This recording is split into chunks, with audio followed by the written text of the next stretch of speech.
जय श्री कृष्णा। राधे राधे मेरे प्यारे भक्तों। तो माघ मास महात्म कथा का 12वां अध्याय।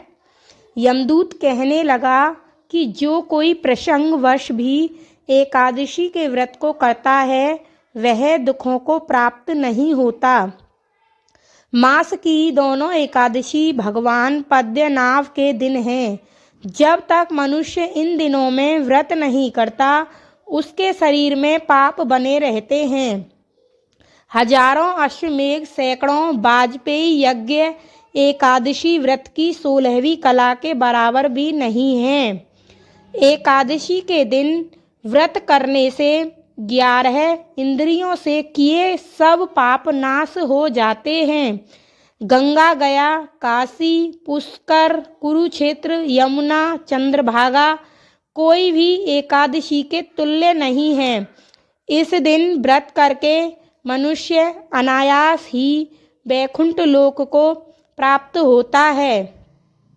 एकादशी को व्रत और रात्रि को जागरण करने से माता पिता और स्त्री के कुल की 10-10 पीढ़ियां उद्धार पाती हैं और वह पीताम्बरधारी होकर भगवान के निकट रहते हैं। बाल, युवा और वृद्ध शव तथा पापी भी व्रत करने से नरक में नहीं जाते। यमदूत कहता है, हे वैश्य, मैं सूक्ष्म में तुमसे नरक से बचने का धर्म कहता हूँ। मन, क्रम और वचन से प्राणी मात्र का द्रोह न करना, इंद्रियों को वश में रखना, दान देना, भगवान की सेवा करना, नियम पूर्वक वर्णाश्रम धर्म का पालन करना, इन कर्मों के करने से मनुष्य नरक से बचा रहता है। स्वर्ग प्राप्त करने की इच्छा से मनुष्य गरीब भी हो तो भी जूता, छतरी, अन्न, धन, जल कुछ न कुछ दान देता रहे। दान देने वाला मनुष्य कभी यम की यातना को नहीं भोगता तथा दीर्घायु और धनी होता है।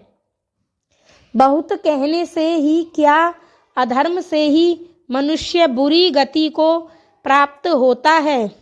मनुष्य सदैव धर्म के कार्यों से ही स्वर्ग प्राप्त कर सकता है।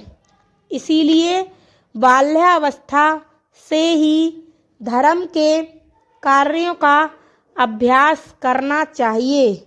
तो जय श्री कृष्णा। यहाँ पे 12वां अध्याय होता है समाप्त। राधे राधे। तो मेरे चैनल पर बने रहिए। जो भी मेरे चैनल पर नए हैं प्लीज़ मेरे चैनल को सब्सक्राइब करें। जय श्री हरि।